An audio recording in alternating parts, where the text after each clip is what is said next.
Good morning, students. Today we are going to discuss about ozone depletion, global warming, rainwater harvesting.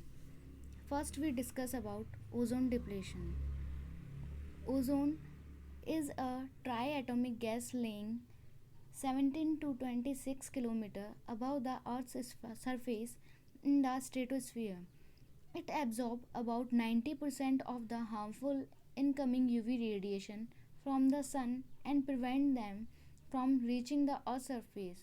Ozone gas is continuously being formed and degraded by the action of UV rays in the atmosphere.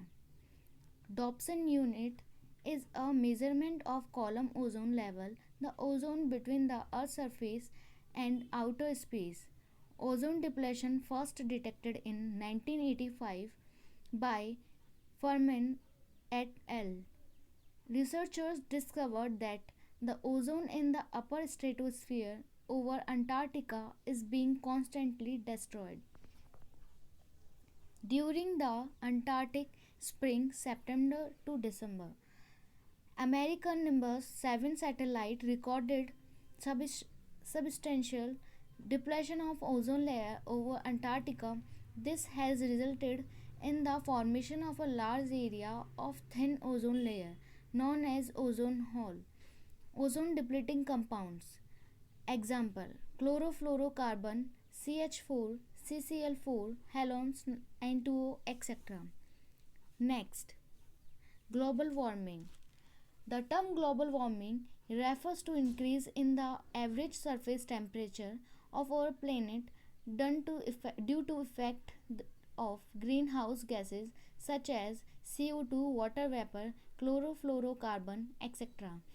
Causes of global warming. Natural causes, it includes release of methane gas from and wetlands. Man-made causes, if include burning of fossil fuels, deforestation, urbanization, pollution of the environment. Next, impact of global warming. First, rising sea level. The density of water decreases as temperature rises. Thus, increase in temperature warms the ocean water. Drought in some areas, many disease development. Next, change in precipitation, rain and snow. Melting of ice at the Earth's pole near Antarctic, Greenland and Arctic Sea. Loss of species of ecosystem. Scarcity of fresh water in some areas due to the disappearance of glaciers. Next, preventive measures. Land and water pollution should be stopped. Awareness programs should be conducted.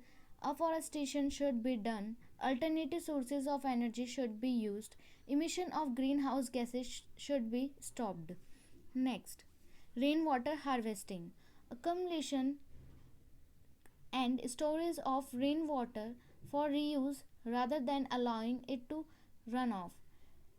Domestic use, irrigation, livestock, gardening, cooling purpose.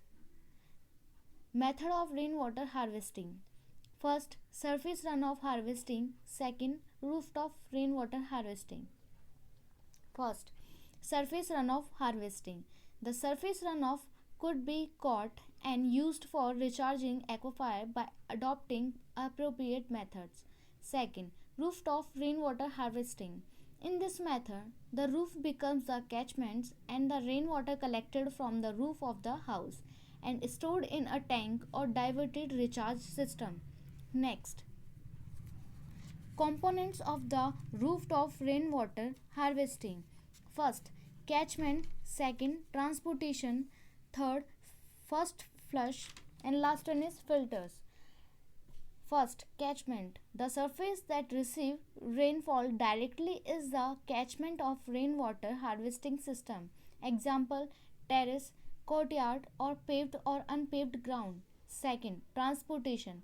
Rainwater from rooftop carried through down take water pipe or drains to storage harvesting system. Third, first flush. It is a device used to flush off the water received in first shower. The first shower of rain need to be flushed off to avoid contaminated storable water by the probable contaminated of the atmosphere and the catchment roof. And the last one is filters. Filters are used for treatment of water to effectively remove turbidity, color, and microorganism. First, sand gravel filter. Second, charcoal filters. Third, sponge filters. First, sand gravel filters. In this filter, we are using sand as a beds. Fine sand, coarse sand, fine gravel, coarse gravel beds are used to pass the water from these filters. In charcoal filter, charcoal bed is used, and in sponge filter, sponge bed is used for the filtration process. Thank you.